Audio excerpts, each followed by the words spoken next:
Because I recently watched Dave Chappelle's stand-up on Netflix, and he had quite.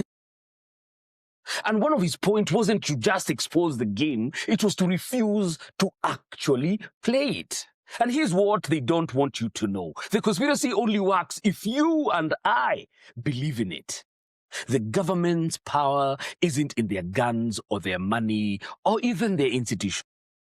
Ability to convince you and I that your power or our power doesn't exist. But here's the thing about manufactured helplessness.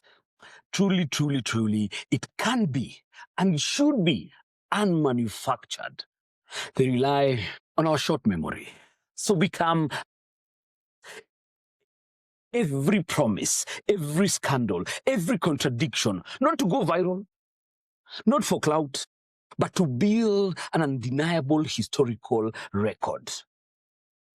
That's why even this series exists.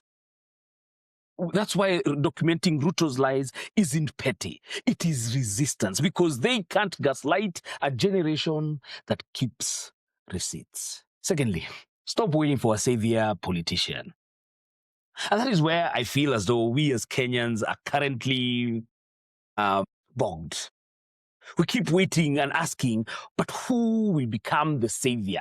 Who in the opposition can actually beat President Ruto? Who will be the guy that will take us from Canaan, in the proverbial words that the late Raila Amolo Odinga spoke? I want you to remember, will disappoint you, because the system requires their compromise.